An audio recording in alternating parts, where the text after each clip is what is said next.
Greetings, everyone. I'm your host, Jason Miles, and welcome to another episode of This is Revolution Podcast. As you can see, I am once again on location, this time in a spot that's usually pretty quiet. It's usually dead here when it's not the weekends. This is the first Thursday I've ever been here to Pasaje Revolucion in Centro Tijuana. So I apologize if you see people walking by in the background, or if it's you can hear people chattering. This is quieter than the last place and not as distracting because there's no reggaeton playing. So that, to me, is a positive. Thank you guys for your patience. I was having a very good conversation with our guest off air. I'm very excited to talk to him about his book. Before that, thank you guys for coming back.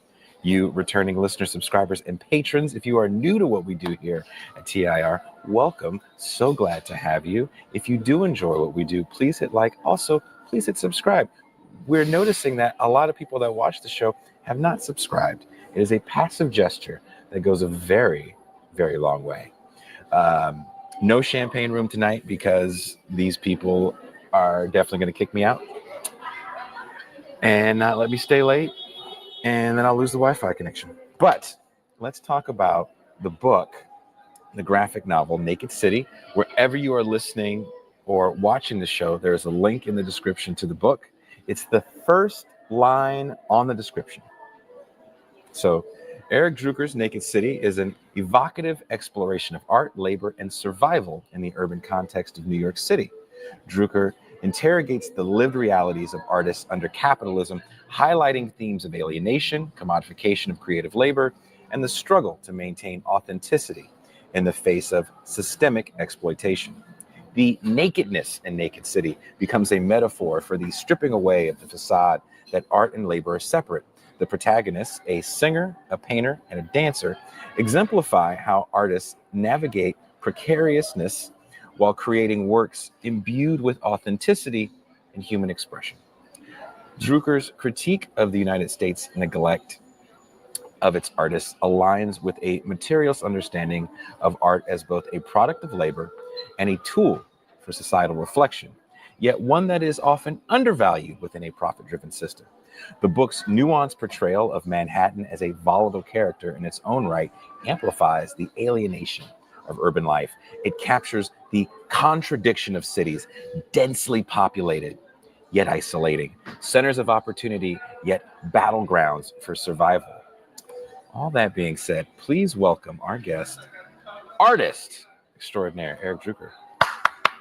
Hey, well, thank you, Jason. Thank you. Okay, I could handle I it. usually have an applause button, but I can't bring my soundboard. That's a lot to bring with me. Do you have the canned laughter? Hell yeah, I have canned laughter. I have all kind of expletives that I can press buttons for. You need all these tools in your kit.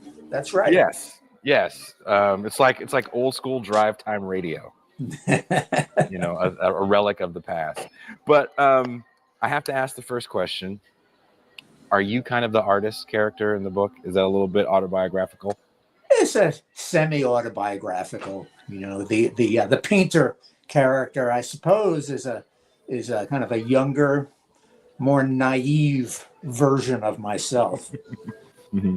A stupider version of myself. But he's also just is a kind of a satire on the 19th century artiste, the starving artist in his garret there that was active in Paris. It's this fantasy that a lot of us artists like to harbor to this very day. And I guess what makes him a comic character in the story is that he's the last one to realize. In fact, he's the only one who doesn't realize that it's passed him by. Yeah. We don't have that kind of art anymore. The public isn't interested in paintings of naked ladies when we have internet porn. That was, so I want to talk a little bit about that. That was really interesting to me because I was talking to you off air.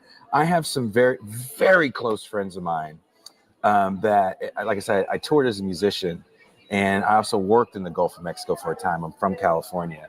So sometimes when I was on land, I'd stay with these guys in New Orleans.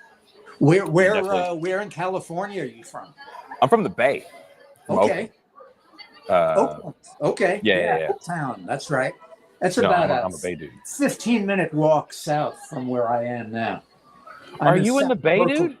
I'm in South Berkeley. No, I'm a native What? New Yorker, but I've been living in the East Bay the last 20 years or more. I go back and forth. I had no idea you were in the Bay. Oh my God. I was there, I'm 47, so the majority of my life I spent in the Bay Area. I go back once a month. I still love it. I still think it's one of the most awesome places in the world. There's so much happening here, even now. Even with the culture under attack, there's a lot happening, especially in Oaktown. Yes. Oh God, yes. San Francisco, sadly, I don't say this with any sort of joy, artistically has been dead for a while.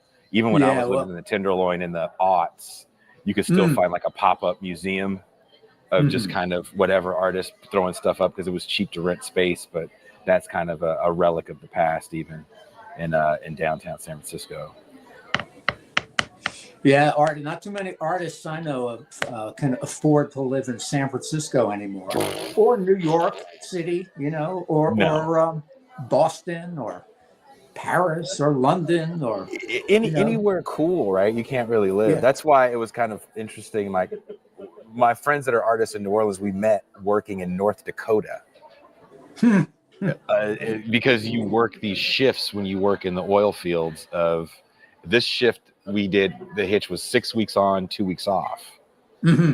So you save so much money in those 6 weeks that you're working because you don't have to spend anything for food. And so when they would go home, they kind of worked on some art stuff in their downtime because we worked 7 days a week for those 6 weeks, 12 to 18 hours a day. When they went home, then it was just let's paint, and we'll set up because they lived right by Jackson Square at the time. And I got to hang out with them and all the Jackson Square artists. And it was a learning experience for me because visual art painting is different than what I do with music. And their struggle I found interesting because it did remind me of your painter character in the story, in the sense of sometimes you don't realize when things have passed you by because you're living in that moment and can't get out of it. You're the last one to realize that it is past. And when you try to do something artistic out of the norm because you've been making a living, like once you figure out how to make a living in art, maybe you can expand on this. That's just what you do. And so the guy kind of figured out what it was. I like cityscapes, so I just paint him cityscapes all day long. But I want to get out and do more and do this different thing. Can you talk a little bit about that? Because I feel it's true. I mean, there's the painter character, but the main protagonist of the story is the young woman who's a musician, right? Part of what the story is about. I have several themes that I'm weaving together here, but that it's not really that different. Visual art and the music or the dance or any of the arts. I mean, they're all of them are more precarious than ever in the United States now, here getting into the middle of the 21st century. And then there's the definition of success. I think each artist has to define what success means for themselves. You can't go by the societal definition. That's Agreed. Not a very healthy path to take. And as you mentioned earlier, it's definitely a process, learning how to incorporate the art and the creativity into your daily life, whether or not you're making a living at it. I mean, making money from it so that you could pay off the landlord every 4 weeks and pay the utilities and buy a little food. That's a whole other art form. What about just being able to get the melody that's playing in your head through your fingers, through the instrument, so that you could share it when other people can hear it? That's the main thing. I mean, that's the first challenge. Trying to get people to then give you money for it, that's a whole other challenge. Which is, you know, I want to put I do want to hit the singer up because, of course, as like I told you, someone that did music for a gajillion years, I do have to talk about the singer. But what really struck a chord with me in reading about the artist, to the point where I'm having, like, as I'm reading the graphic novel, I'm having these moments, which, you know, is good recognition, huh? Certain things where it seemed familiar or close to home. A lot of it hits a little close to home, even though I never spent that kind of time in New York. Of course, I played New York a million times. I just never wanted to make the LA or New York move. It could be any big city, really. You know, that's Naked how I City. look at it. It's based in New York, Yeah. Manhattan, where I was born and raised. But New York is just the archetypal city. You know, it could be any. It could be Chicago. It could almost be Mexico City or London or wherever. You know, Johannesburg, Manila, Beijing. All these 21st century cities are becoming indistinguishable. The architecture very true. is the architecture starts to all look the same after. That's how I feel. You know, the last tour I did in 2019, across all North America, Canada, and the U.S., and then we did Brazil. Brazil still had some things. We were playing like in these little bitty favela towns in Brazil. Yeah. But, other than like that kind of stuff, I agree with you wholeheartedly. Every major city in the United States, North America for the most part, looks exactly. All the lofts look the same. All the downtown areas look the same. But in that, there's still a life in some of these places. Like New York, to me, still has a personality. I think San Francisco still has a personality that, to me, is just, that is a San Francisco thing, regardless of the gentrification. And your artist is tired of drawing the same cityscapes, and he wants to draw these nude models, and sells for a while. But it's the painting that he does of an actual person washing a window that resonates with people. Tell us a little bit about that. Well, it was very spontaneous, wasn't it? He was making this transition between landscapes, nudes. He contains multitudes, right? And then a guy comes passing by his window with a squeegee, cleaning each window systematically, going down, starting at the top floor and moving his way down like they do in the big city. And he really quickly just paints a canvas of the figure in the window, the window washer, really quick, like 2 or 3 minutes, and it's done. And he doesn't really think much of it. And then the next day, when he visits the gallery, his dealer, he's showing his dealer all of his latest paintings, all the paintings of these the nude model who he's hired, and he's really pleased with. And the dealer thinks, okay, all right, naked ladies, good. What's not to like about naked ladies? Okay, they always sell, but what else? What else you got? What else you got there, Rembrandt? And he says, well, there's this. And he shows them this spontaneous painting he did of the guy cleaning the window. And the dealer's eyes pop out. He's really, for some reason, he's really excited about this. Maybe the style or the spontaneity of the paint strokes really excites the dealer. And he seems way more interested in this painting of a guy holding a squeegee than any of the naked lady paintings he's being shown. In chapter 3, we learn that, hey, no one's interested in naked lady paintings anymore because everyone's too busy watching pornography anyway.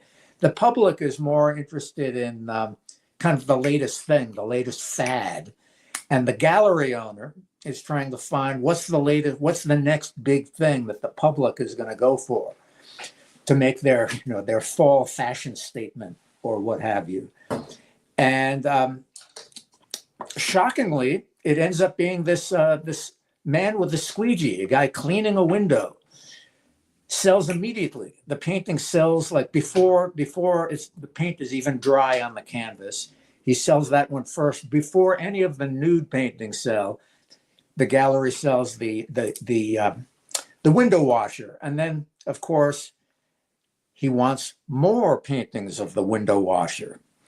And the painter can't understand why the public is so excited about a picture of a guy with holding a squeegee washing a window.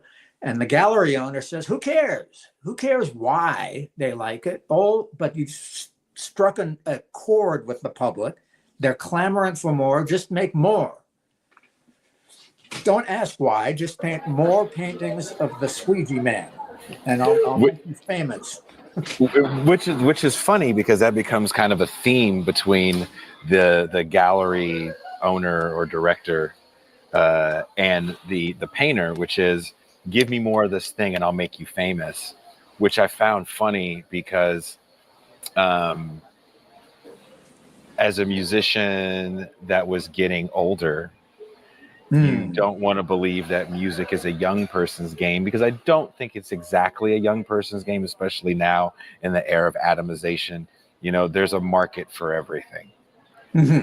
Somebody somewhere is like, yeah, do you got any middle-aged guys that make experimental loud screamy shit? Because I definitely want to hear it. You know what I mean? So yes, I hear exactly what I'm in a similar boat that you're in, Jason. But it's true that at least the way that music and all the arts are marketed, especially in the U.S., but all over the world, it's really aimed at that demographic, you know, the youth market. Part of it is it's totally artificial, right? It's the next thing. It's the new kid on the block. Literally, it's this teenage kid or a teenage girl's body that the corporations are selling you, but it's something new and fresh.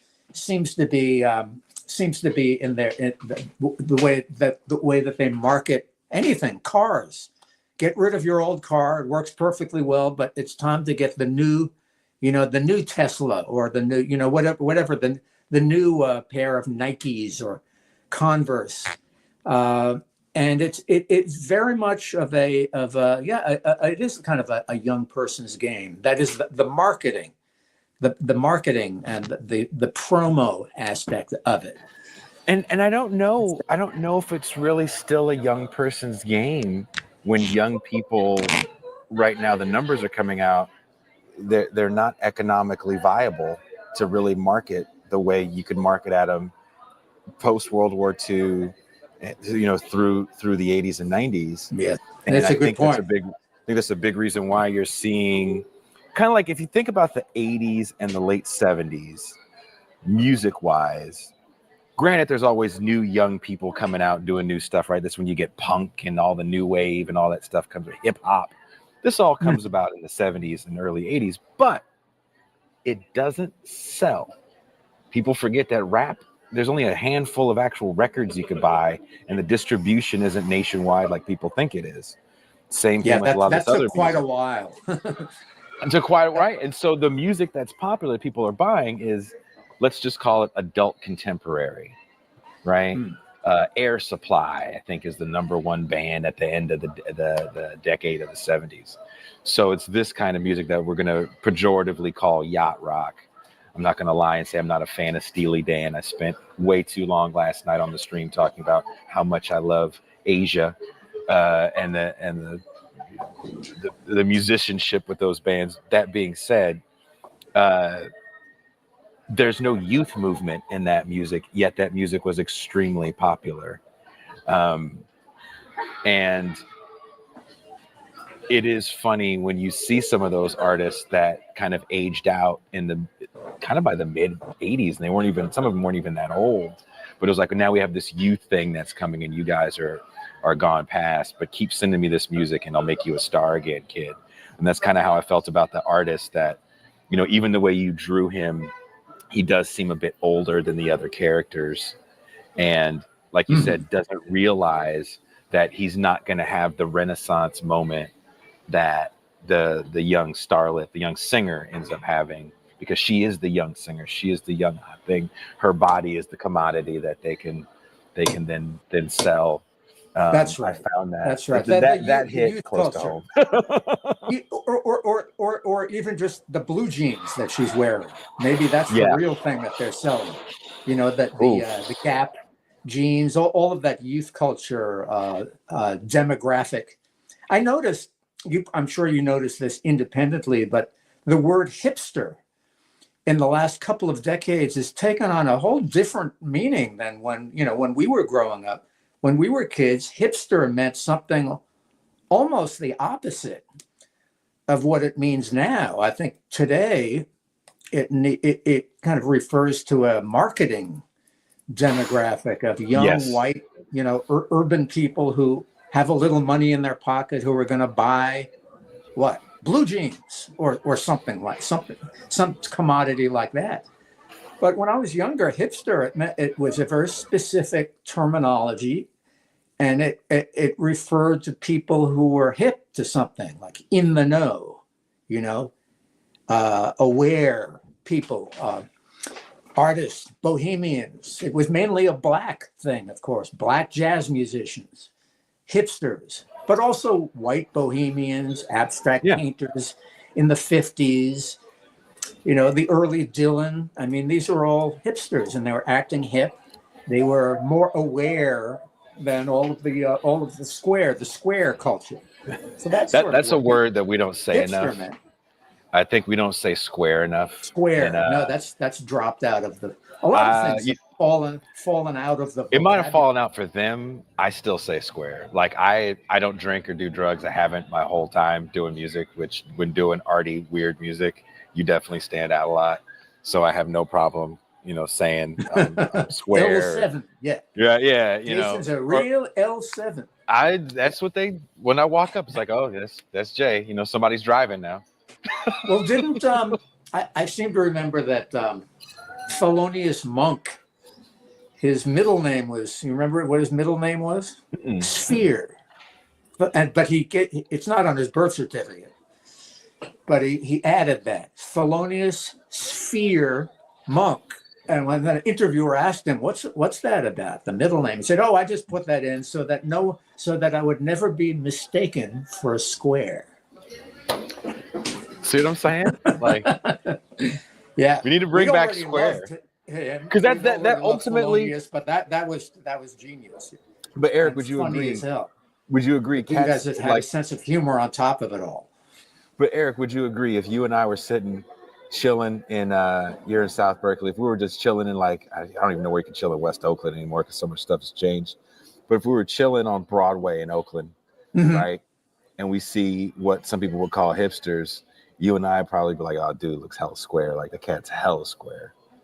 That's right. Yes, hipsters have become kind of square. Like they're not particularly aware of anything. They're just more kind of following a certain blueprint. Yeah. They're probably white people from the suburbs who have moved into a big city, and they're trying to dress themselves in a way so that they'll blend in as quickly as possible. They'll buy their clothing at Urban Outfitters, which I think has perfected that demographic. They understand that people want to look urban so that they look hip, as if they've always been there, even if they just arrived 5 minutes ago. Not that there's any shame to growing up in the suburbs. Hey, no, it's just where you grow up. That's right. None of us have any control over where we're from, or our gender or ethnicity we showed up as, but it's what we're going to do with it, what we're going to make out of it, and what kind of alliances are we gonna make with it, and how are we gonna share it?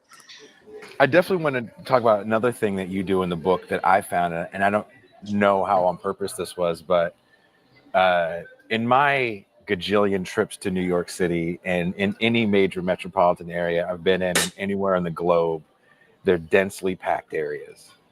But when you live in one of these cities and you're trying to quote unquote make it, whatever make it is, like you said, it is a very relative term, you can feel so alone. Even living here in Mexico, which I think is a very welcoming culture for all intents and purposes. because I don't speak the language all that well. I'm visibly an outsider. Um, there is an alienating feeling. I mean, here I am doing a podcast in the middle of a mall, and it's just like nobody gives a shit. There's something isolating about living in a big city. The struggle to survive, trying to live in a big city and try to do your art. And I think you encapsulate that very well in the dancer and the musician, the aspiring musician. The dancer to me feels like a character that has kind of got it figured out, in the sense of, I can dance and do my thing, and I do this thing that's probably, I'm never going to really make it, whatever that is, but I'm going to work these crazy jobs, do the dance thing, but I can do whatever I want to do dance-wise. I'm going to live this bohemian lifestyle, because that's what I got out of that character. They were the more wild person in the book. Yes. Like, hey, let's fucking go to the artist's house, have a threesome. They did. Yes, that's right. Alex, the street dancer. Yes. Yeah. Seems to be the only character who has, who knows how to have a good time, for one, but who, seems to have an angle on it. And of course, Alex is a native from the Bronx. Yeah, the Bronx. Yeah. She says. I mean, it's a little mysterious. We don't get much of a backstory with Alex like we do with the painter, or we do with Isabel, where at the end of the first chapter, we have a flashback of her childhood, and we realize that she's, her mother was snatched away from her when she was 5 years old. That was rough. There's a knock on the door. The mother from Tijuana, there, Mexico. That's what I do have to add this. I'm reading this book after the election, and and walking across the border is not as bad as it was a few years ago, when there would be large families of mostly like Guatemalan refugees. They're just stuck, and they would tell you as you were walking through, okay, if you're trying to wait for your asylum, you stand over here. If you're just coming back to the States, you go this way. Now that's all gone. It's been gone for a while, right? The Biden administration kind of ixnayed that. And I do have a fear, we're probably going to do a show about this next week, of how hard this administration wants to take deportation. And most of my friends here are deportees.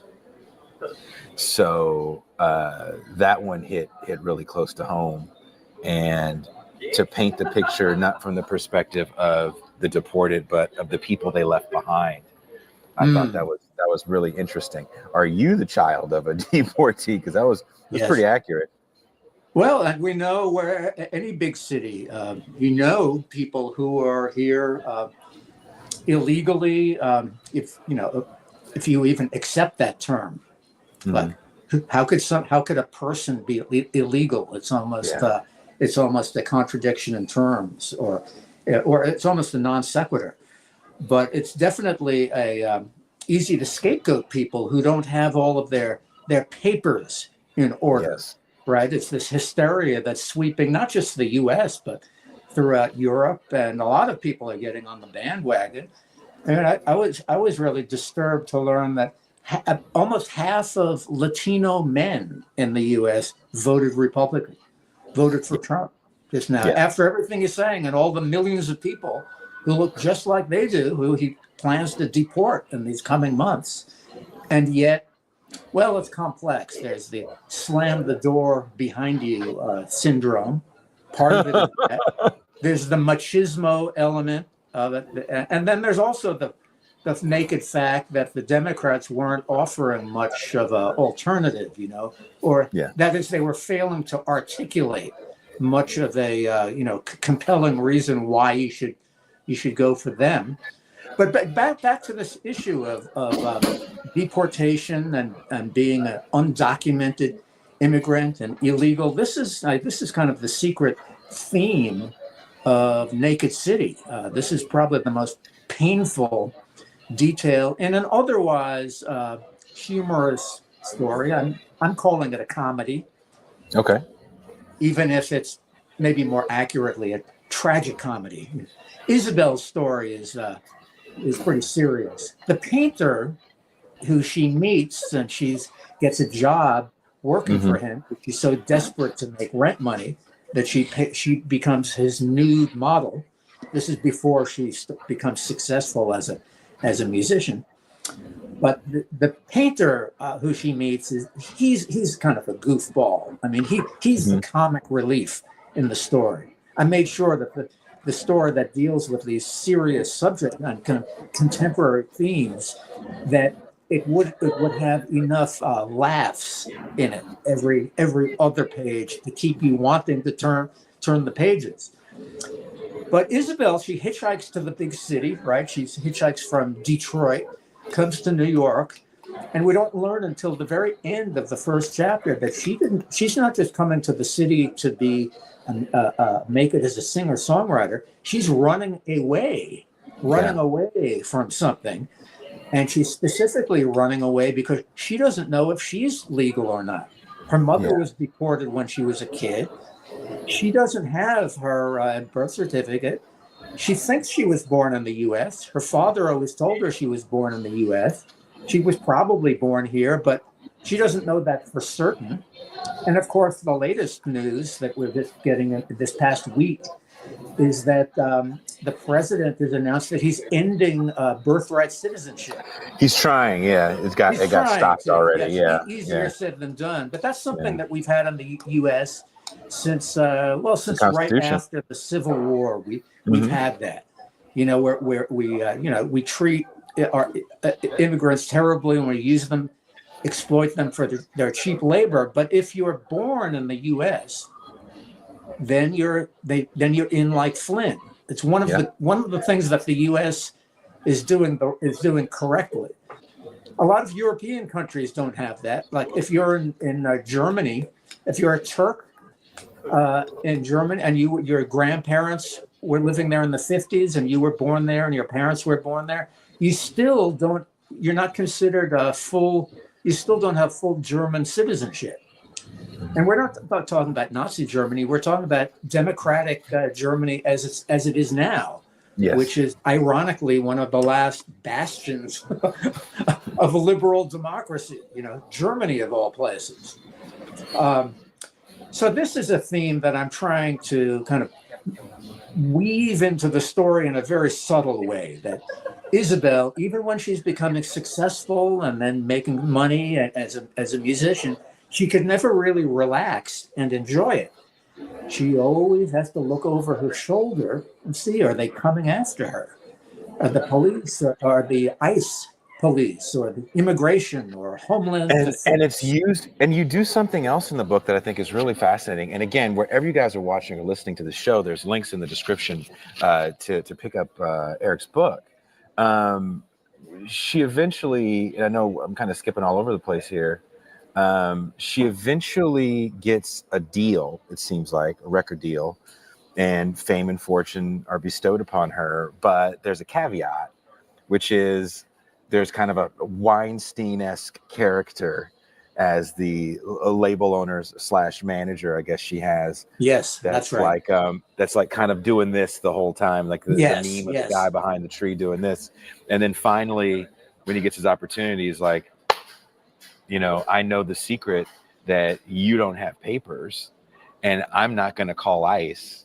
So you got to do something for me. And, you know, of course she punches him and Right.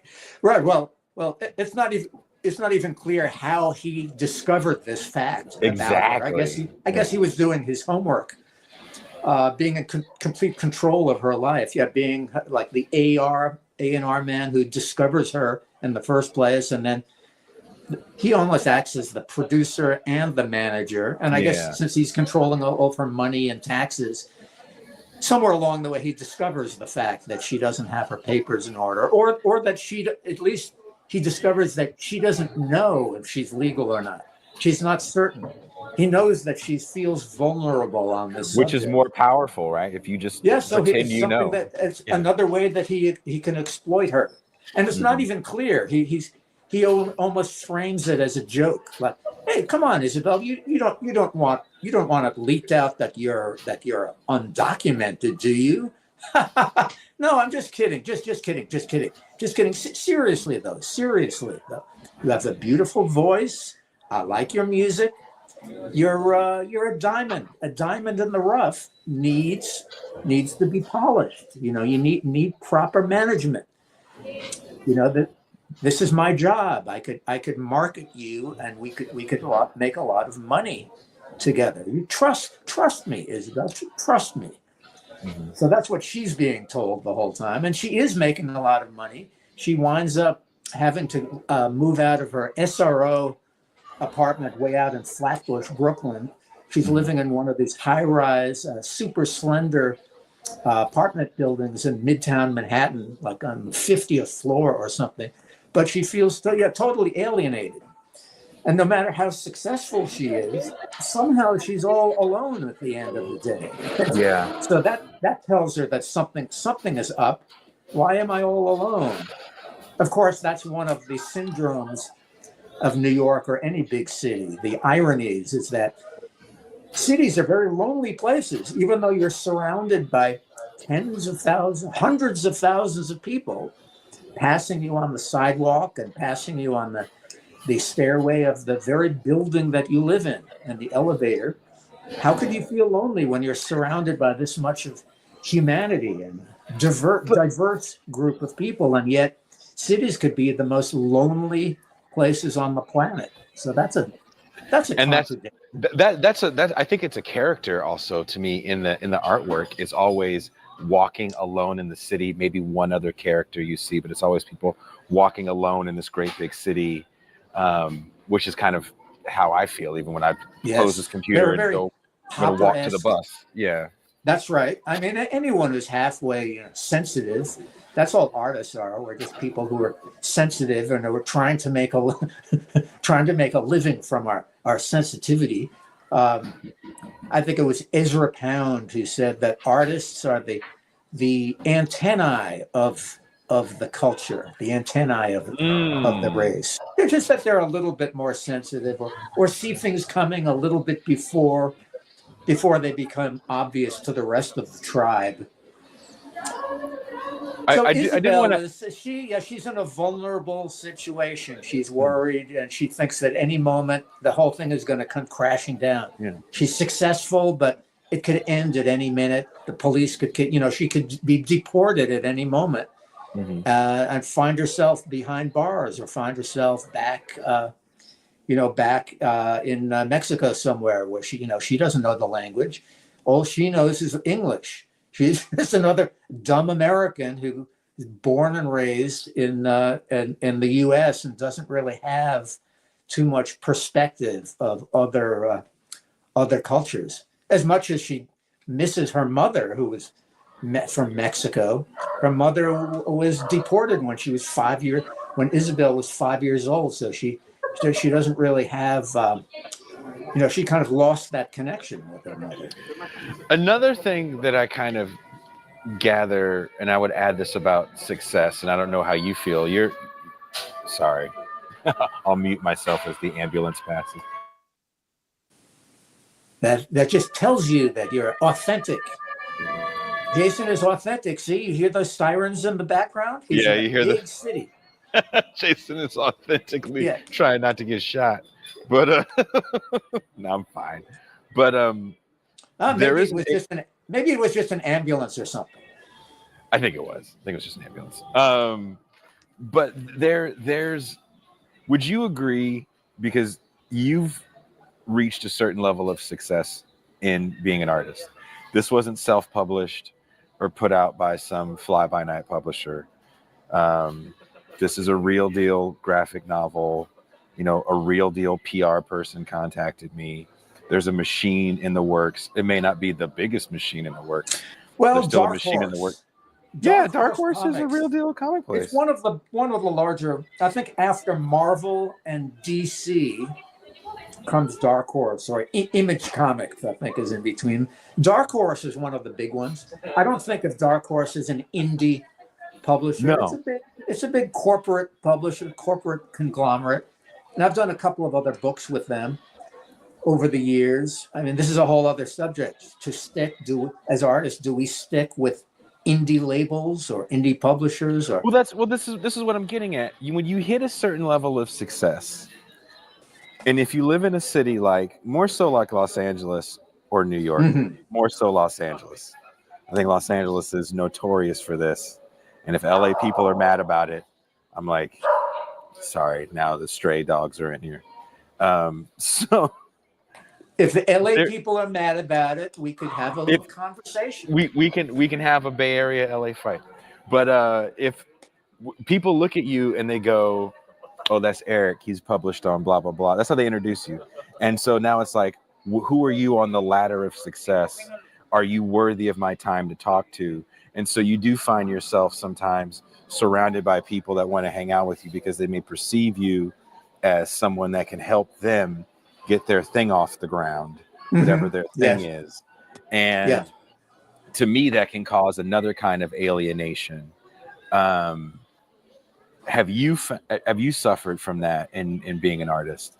Yeah, I wouldn't complain or say that I've suffered from it. I've definitely experienced it on both ends. You know, approaching art when I was younger, artists who were more established and successful, even just to ask them to write a blurb for the back cover of my book. You know, there's that, and then on the other side of the coin, I've experienced being contacted by people younger than me or older than me, but just who hadn't reached success, and they're asking me to blurb their book or to illustrate, you know, to do the artwork for their graphic novel. They're going to write it, and they want me to do the artwork for it because I'm already kind of a known quantity.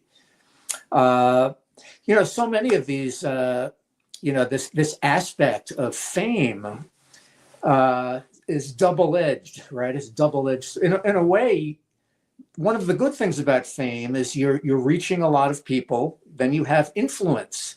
That is, if the content of your music or the lyrics of your music or your visual art is about something you care strongly about, you want to be communicating to people. And I just think of art. Art is just a language. Artwork is just a means of communication. For me, it's more of that than it is what we're always taught from childhood, that it's a means of expression. We're expressing ourselves. Yeah. But that's not why I want to be communicating specific ideas and things, and I don't want it to be too abstract. I want people to understand what it is that I'm communicating on the other end. And now we're getting to people to just interpret it however they want. You know, people are going to read into it anyway. Exactly. And for that very reason, I'm trying to have as much clarity as possible. But these, you know, some of these subjects we're getting into now are deep, and I don't have any ultimate answers, but they're excellent questions that I made a point of including in this story. In this particular book, I've done a few other graphic novels, but this one is really about not just the painter, but also there's an artist, a visual artist, a musician, a street dancer, whose mother was a poet up in the Bronx. It's really a group of bohemian artists, and what they're learning they all have in common, even though each one of them is on a different rung on the ladder, you know. But what all of them are realizing is that it's getting damn near impossible to survive as artists in the 21st century. Yeah, they could survive and make food or have a day job, but we're talking about, is it possible to survive as an artist, to have that be your full-time job? Most of the artists I know, they teach art, or they're music teachers or something. And there's no shame in that. In fact, maybe that's even a higher calling. Being a teacher, God knows, is an art form unto itself.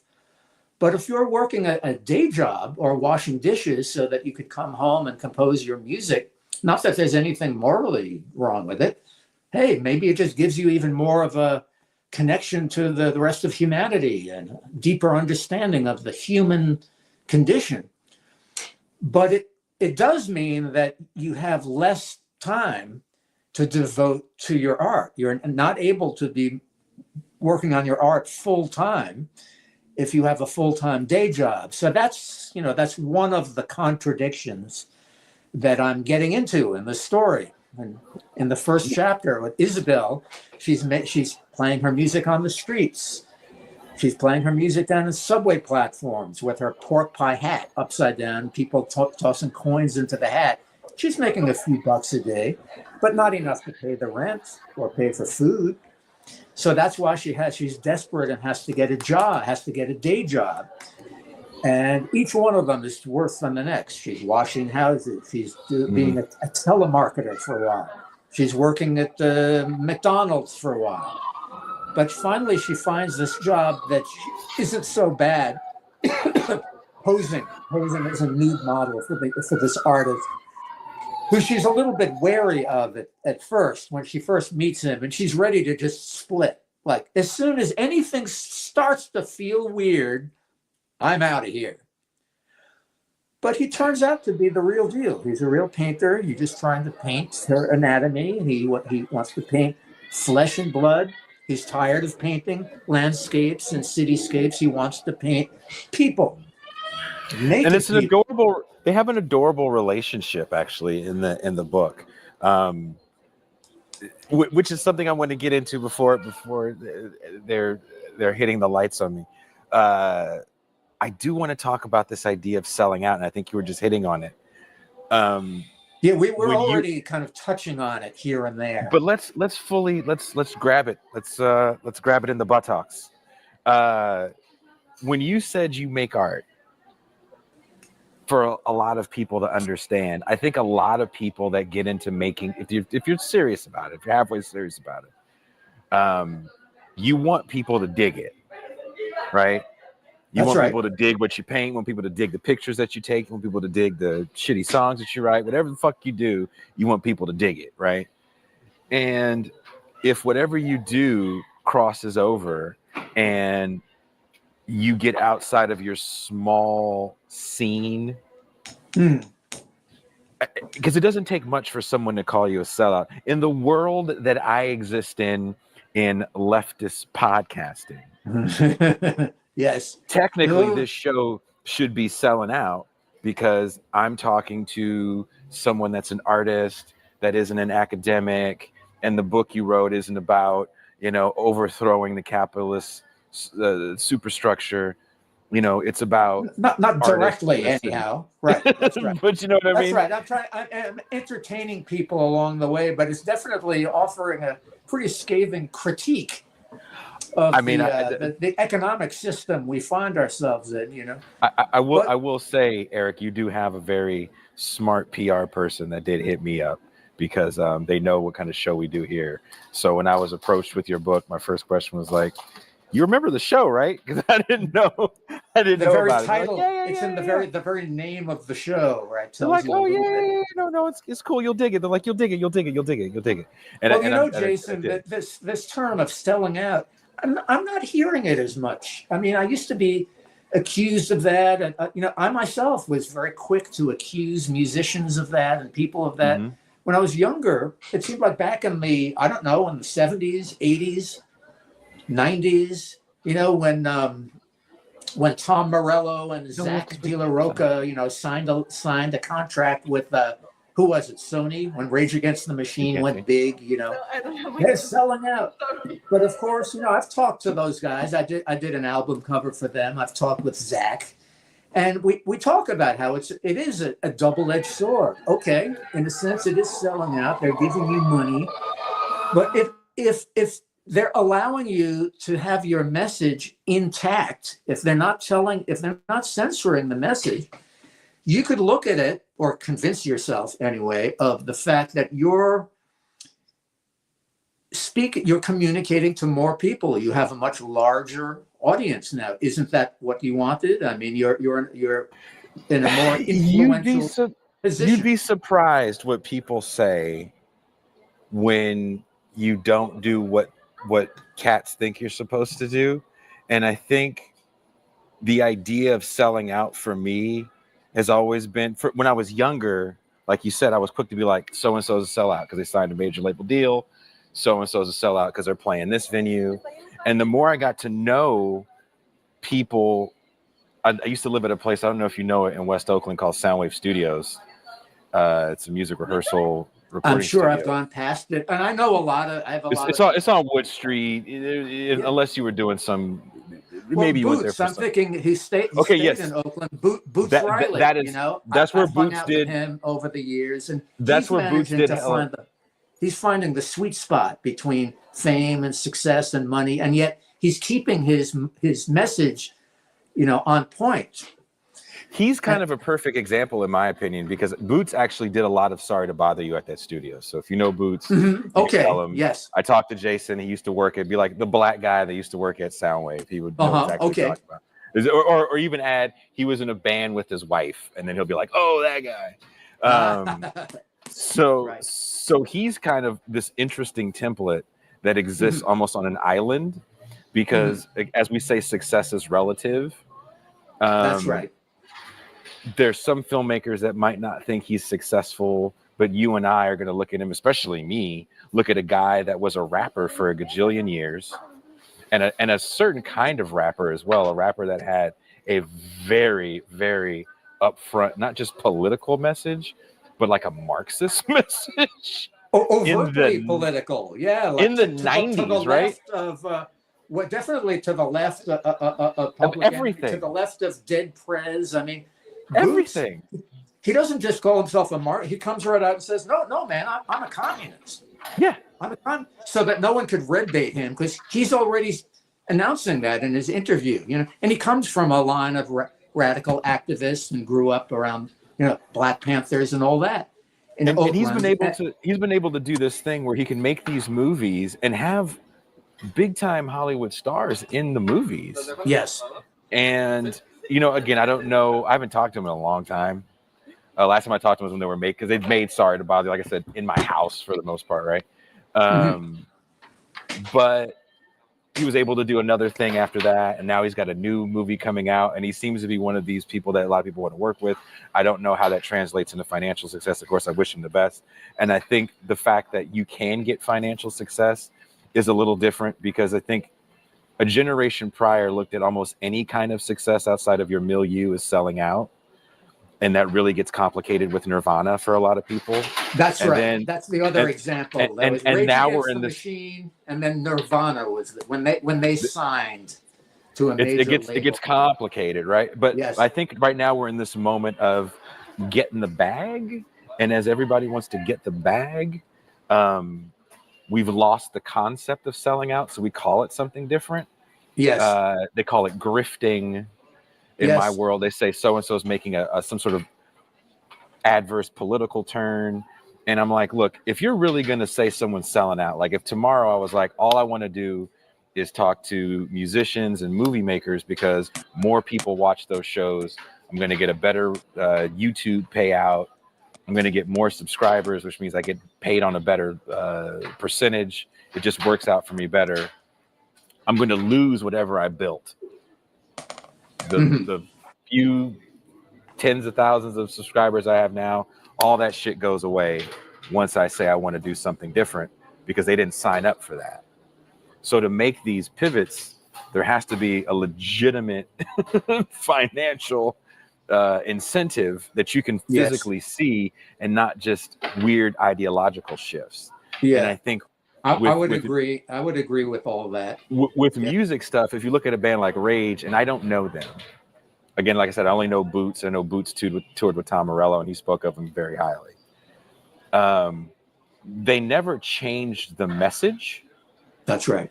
And I think the music they released at the time in which they released it and who they played with,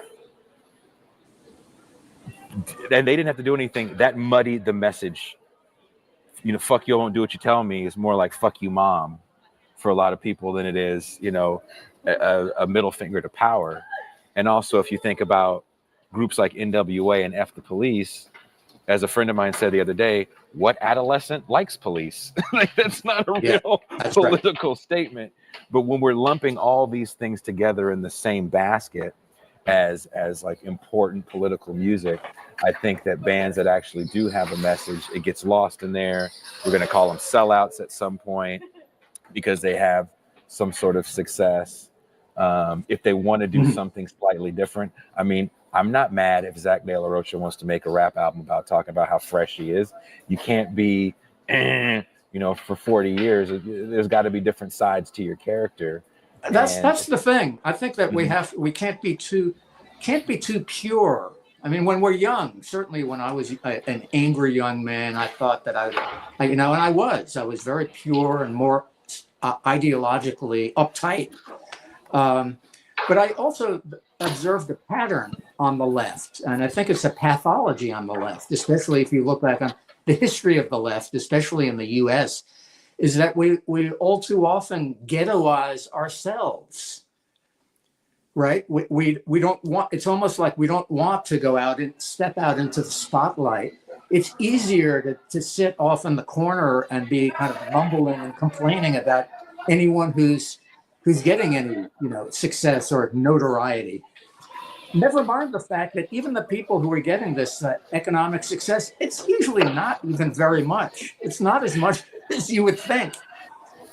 You would think that these musicians are getting big time, but they're not really paying them all that well as you think. I guess the big sellout thing that I do in my life, as much as possible, is in the mainstream. I do album covers and magazine covers, the New Yorker magazine.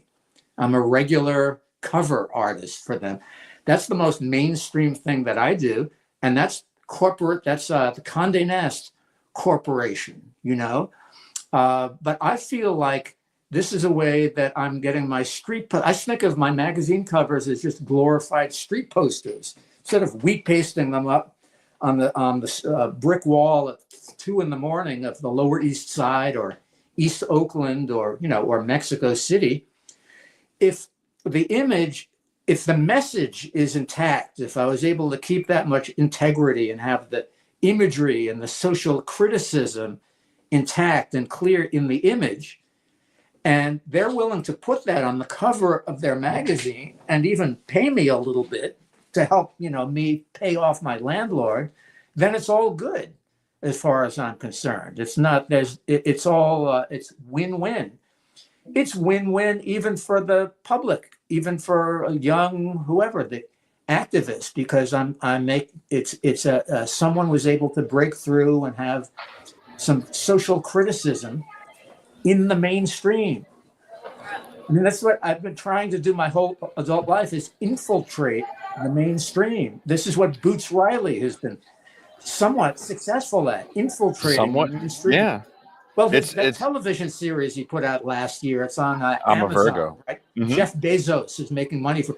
So Boots has already accepted the fact he can't be too pure. No one is spotless. Yeah. And yet he's keeping his message intact. They're not telling him to change very much. So in a sense, he feels like he's exploiting Amazon. He's using them to get his message of capitalism across. And anyone with any modicum of intelligence is going to see, oh, yes, there's many layers of social contradictions going on here, but that's part of what his artwork is about. I mean, that's part of what makes it interesting. That's part of what makes it outrageous when you see Boots Riley on a big screen and in a shopping mall. Is whoa! How the hell did Boots manage to get his message this far? How did he manage to infiltrate the mainstream to this degree? And how much farther are they going to allow him to go? Before it's interesting, they slam shut. And Boots is interesting because I feel like a lot of the anti-capitalist movies that have come out over the last few years, even the ones that have won awards, they always end with this: there is no alternative. And in everything, right. The inevitability. We're supposed to feel hopeless. And that's the darkness of the movie, right? It's like, that's wow, capitalism sucks, but let's go, keep existing in this system that sucks, and this is just what it is. I feel like he does try to talk about, but if we organize, we do this, we do that. He does try to give a solution to the problem in his films. I really do believe he's trying to, which I'm still shocked they keep allowing him to make movies. Yes. And it's not lost on him. I mean, he knows that this is a window of opportunity. He's not taking this for granted. They're going to allow him to jump through this window a couple more times. And it's true. He's not only diagnosing the problem, the economic inequality and exploitation, but he offers concrete solutions, which in Boots's case, and I would totally agree, it's about people being organized. Yeah, well, that's easy to say. Specifically, organizing radical militant labor unions. We're not going to have much of an effect as artists or as workers if we're just complaining, or banging our heads against the wall as individuals. But if we organize with other workers, other cultural workers, if we're artists, but just workers across the board, fast food workers, teachers. My mother was in the school teachers union, so I grew up in a union household. So I guess I learned some of this early on when she went out on strike. That's a stereotype that people are just lazy. They don't want to work. I realized that when you go out on strike, you're still going to work. You're getting up early in the morning. In fact, you have to get up earlier in the morning. You still have to go to work, but you're not entering the building. You're then walking on the picket line, circling the building for the next 8 hours, day after day. Exactly. I think my mother was, the teachers union was on strike, I think, for a good 2 months back then when I was a kid. So I learned that it's all about sacrifice and organizing, but organizing with other people, with other workers. And that's what, Boots is always brings it on home to that, whether it's Sorry to Bother You, or that television thing he did. I'm a Virgo. I'm a Virgo, or this thing he's working on now with Demi Moore. I love Boosters, or whatever it's going to be called. I have no doubt that he's going to get into some radical, militant labor organizing. Somehow he's going to work that in to his screenplay, because he's committed and he's experienced as an organizer. For years, he was an organizer in Oakland. He knows what gets the goods. Direct, some forms of direct action gets the goods. Shutting down the port of Oakland, like he participated in during Occupy. I remember that Occupy. That was over a decade ago. I was down in Zuccotti Park in Lower Manhattan, but then I came back here to the East Bay, and I went to downtown Oakland, and we went out to the pier, and I saw Boots was out there with his megaphone, channeling people. You go this direction. You go out on this pier. He was like one of the organizers who were helping to shut down the port of Oakland. And he was working very directly, hand in glove, with the Longshoremen's Union, which is one of the most militant unions in the U.S., and has been for years. So he's always just very out front, talking about it every chance he gets. He just comes right out with it. And we're always amazed at how far he's able to go. But I think what that shows us is that the artists that we're busy, most of the time we're censoring ourselves. Cultural workers, we think that they're going to be busting us or censoring us so that we have the internal cop, right? We don't think we're going to be successful if we're too outspoken on X, Y, and Z. So we subconsciously, we don't come right out and say what needs to be said. So they don't even need to censor us, because we're already just defining our borders as like, I'm just going to write pretty love songs or just kind of angry punk rock lyrics, but I'm not going to really have any deep analysis or suggest any solutions, because no, man, that's doctrinaire. I ain't no Marxist. I'm more of an anarchist myself, and get all hung up with, like the left has been doing for over a century now. The socialists are at war with the communists, who are bad-mouthing the anarchists, and the left has been so divided and so splintered for the last 150 years throughout Europe and in the U.S. Well, I'll say this before we go, as they're trying to lock me in this underground mall I'm in. As you can see, people actually live here.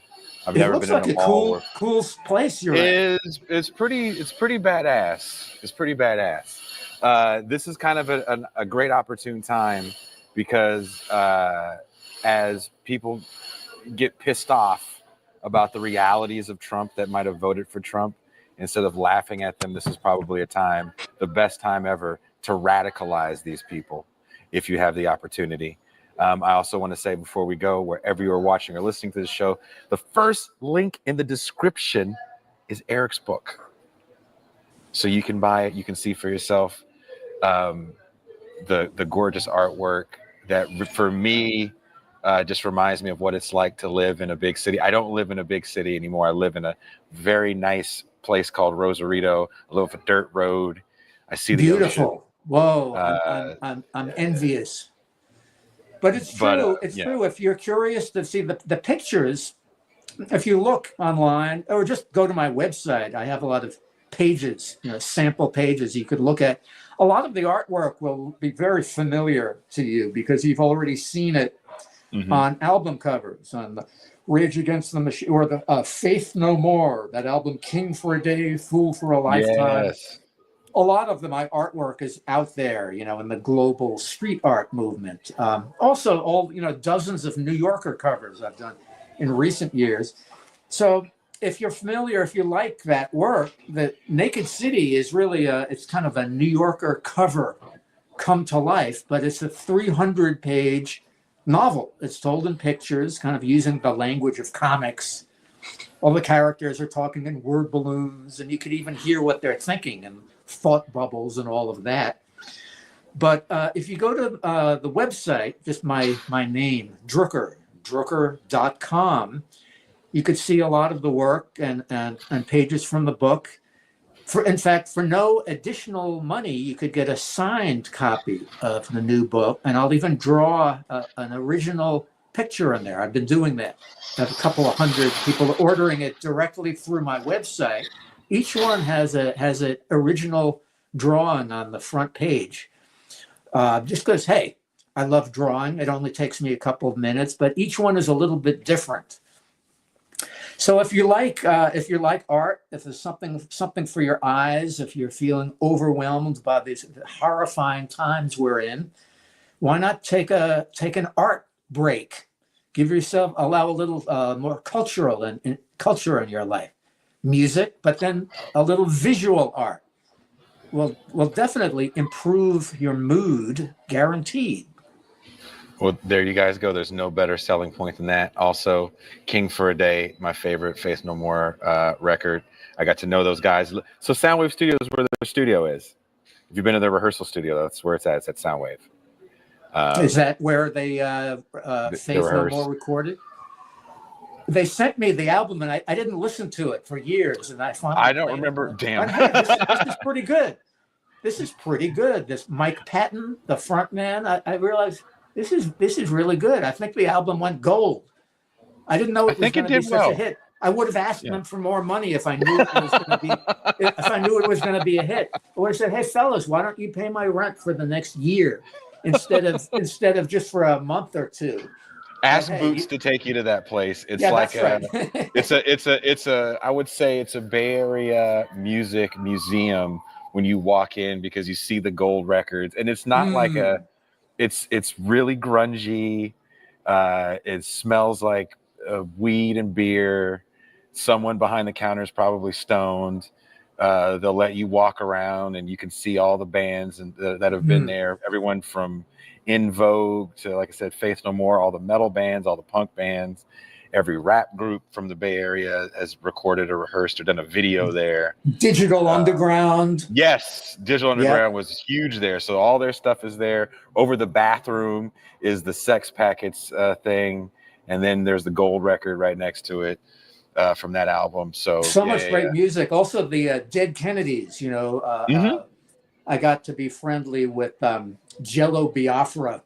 He's contacted me for artwork. He's used my artwork on a couple of his his projects, but just the punk and the hip hop that's come out of this, there's just this few square miles over the years. It's pretty inspiring. So I feel like I'm in good company with all my fellow cultural workers. That's a term I want. I want to get back into circulation. And to all the people listening, the old people listening to this podcast, I'm sure many of you are creative individuals. I would encourage you to keep going, keep doing what you're doing, man. Whether it's audio, music, or visual art, or dance, hell, architecture, whatever it is. Keep doing it. Keep using your imagination. Is the only thing that's going to save us at this point. Oof. We need more imagination. So keep doing what you're doing, but let's crank the volume up a little bit. I think it's time to turn it up. They're certainly turning it up way high on the other end. So we have to turn it up, not just literally, but in terms of our intellect. We have to be more intelligent, more introspective, and more innovative. Maybe not using the same tactics that we've been using over the years of just getting pissed off and smashing the ATM machine. They're ready for that. In fact, they make money from that. You smash it, and then they have to repair it, and they're making money every time they have to reinstall it. So maybe think of some other things that we haven't tried yet that might be a little bit more concrete and might be bringing people together more rather than finding things that are divisive, that are going to make us argue with one another over tactics. That's why, again, I think organizing on all fronts and everywhere, organizing your own little band to meet once or twice a week to rehearse. That's a form of organizing. Jason, God knows how difficult that is to just 3 or 4 people to show up on a regular basis. Shit for this show. That's why. Yes, that's why it's just me, because I'm tired of cat herding. But right. Well, hey, that's why I'm solo most of the time, just as a solo artist, because at least this way I feel like I have artistic control. But I don't have any illusions that if I want my artwork to travel, I'm dependent on other people, and the editors and the people who are going to print the artwork, the people who are going to drive the truck and distribute the CDs or the magazines or the street posters, whatever it is. I'm totally dependent on a whole network of other workers, none of whom are getting paid particularly well. None of whom have probably gotten a raise in over 20 years now. And everyone is understandably kind of pissed off and wants something to be shook up and is ready for a change. But what kind of a change? When we call ourselves radicals, yeah, but what flavor radical are you? We have a radical in the White House now. We're not talking about that kind of radical, extremism. Radical just means is an extremist, right? Or here's another definition. I heard radical is the root word. It's the root, like radish. A radical goes to the root of the problem. That's what a radical is. Someone who just doesn't just change the window dressing or change the melody, but is trying to analyze and get to the root, the underlying roots, and address the roots of the problem. So there's that. In that sense, I think it's important for people to become radicalized, have a deeper understanding of what goes on below the surface.